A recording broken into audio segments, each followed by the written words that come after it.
Mordecai went his way and did according to all that Esther commanded him.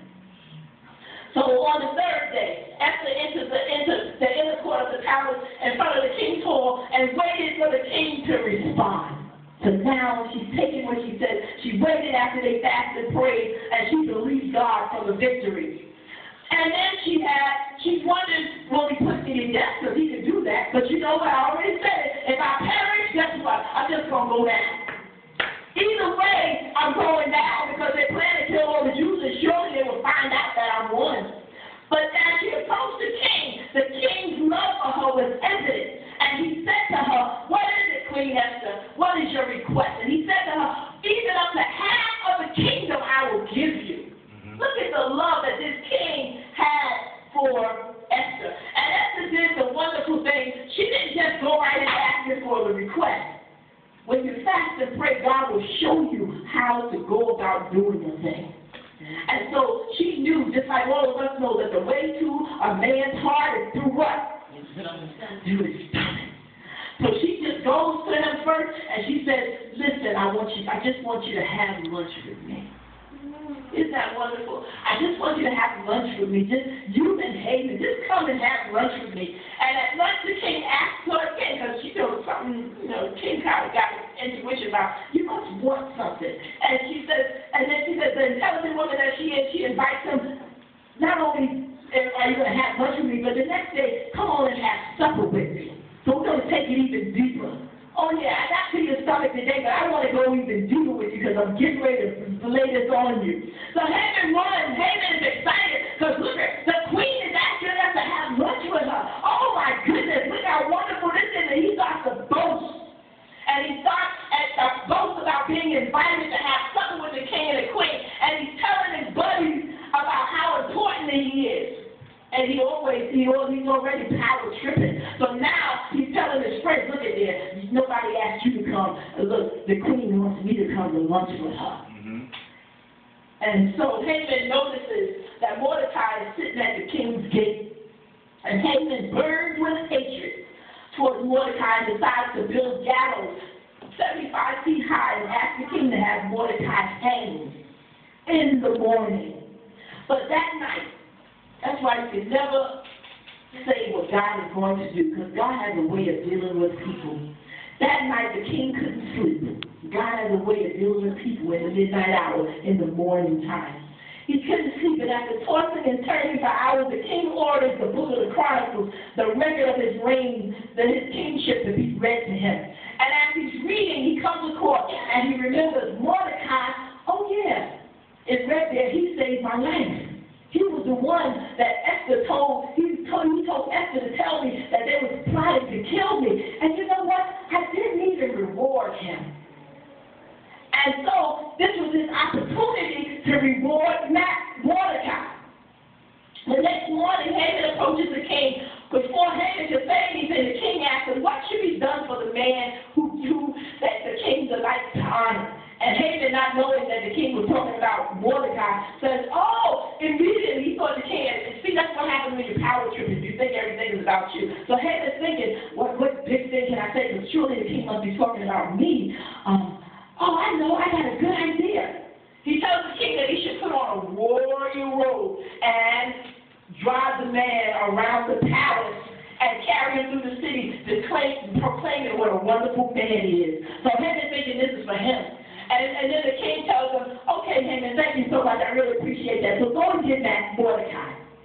And Haman is like, what? Go get Mordecai and place a royal robe around him and take him through the city proclaiming what a wonderful man he is. Doesn't matter what your enemy tries to set up for you. How many know that when God has a blessing for you, it doesn't matter who comes and who goes, God is going to bless you. So that night at supper, Esther finally asked the king to spare her people. And the king is furious that someone would trick him. Did you see that? It was a trick. Someone would trick him into making such a decree. And he demands to know who did it. And Esther tells him that Haman was the guilty man. And the king became so angry that he stormed out of the banquet. And Haman realizes that he's in deep trouble. He now is trying to plead with Esther to save his life. See, the whole thing is when you dig a ditch for somebody, you got to know that you're the one that's going down. We don't have to be trying to dig ditches for anybody because we're going to be the ones that fall in. So, that end of the story is just as the king comes in, the king has Haman hung. The gallows that he was planning to hang Mordecai on, the king had him hung on the same gallows. And then the Jews were saved. And so today, they celebrate Purim in recognition of what Esther did because they realized that had it not been Esther and her brave move to save the king, to save her people, they would have been annihilated. So how do we apply that just to our lives? We cannot always see the hand of God in the midst of our situations, but we must learn to trust God, allowing Him to have His will performed through us and in us so that we will not miss accomplishing the work that He has called us to do for His kingdom. Esther was quite comfortable with our ordinary life, and I know most of us, you know what, on a Sunday, we can find a million things to do. After these, before you started coming to church, people was caught up in doing a whole lot of things. Sunday was laundry day. Sunday was shopping day. Sunday was going out with the family day. Sunday was a whole lot of things. But now, for such a time as this, God has called us to come out of our comfort zone, come out of the things that we would normally do, and serve the true and the living God. So Esther, she was comfortable, but she was cast into the role of being queen. And some of us, God was pulling us out of where we were, and He's putting us in some places where we might not feel like this is where I should be. I'm comfortable right where I am, but how many know that God has a way of pushing you? God has a way of saying, now it's your time, go. And He thrusts you into your destiny. And does this sound familiar to you? Do you feel like sometimes you're being pushed, or you feel like some people feel like I'm being dragged? I don't want to go. But God is saying, you got to go. I'm not used to speaking in front of people, but God is saying, you got to speak. I'm not used to standing up here and doing this and doing that. I feel a little funny. I feel a little strange. I'm not used to praying in front of people. But God has said, you got to go. And that's what He did for Esther. So sometimes there might be a tug at your heart. But God has a plan for your life. He has a plan for your life. And we need somebody to push us out of our comfort zone. Because if we leave it to ourselves, we will stay right there because it feels good. The Christian walk is a walk of faith. It's a walk of faith. God doesn't always reveal His perfect will to us and allow us to see the destiny that He has set for our lives. He asks us to trust Him and take a leap of faith, allowing Him to guide our every step until we come to the end.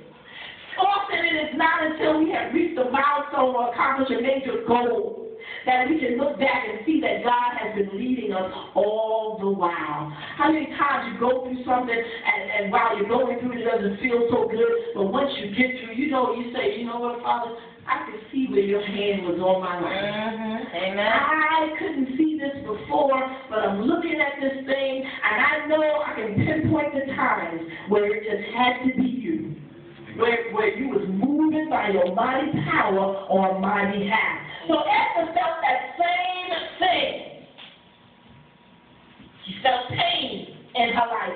She couldn't understand why God would allow her to be forced into a marriage with a pagan king and to be taken from her family to live in a palace where she felt more like a prisoner than a queen. Most of the time when you get married, you don't expect that the only time you come to your husband is when he asks for you. And she had told Mordecai, listen, he hasn't asked for me in 30 days. I haven't seen my husband in 30 days. And so, I got to wait until he called for me. That's slavery.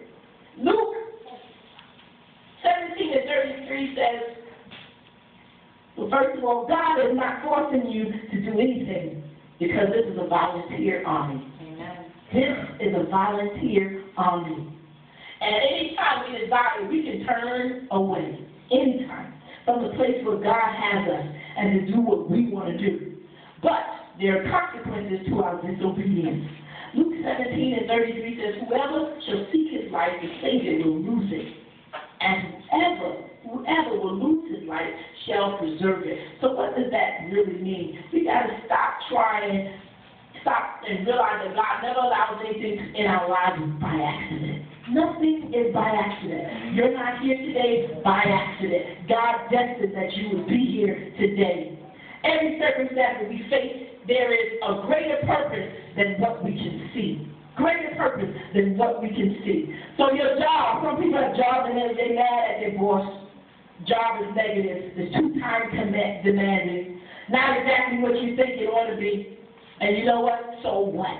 There's so many people out here that don't have a job, that won't complain. There are no perfect jobs out here. None. There's always going to be something somewhere. Not every one of us must learn to listen to God and make the best of whatever situation we are in. He said, he that seeks to save his life will lose it. Sometimes we look and we say, well, you know what? I'm going to make sure that I take care of this over here. I'm going to make sure I take care of that. This is my time. This is about me. This is about my money. This is about, it's mine. And he says, if you give your life away, the song says, give myself away. Why? So he can use me.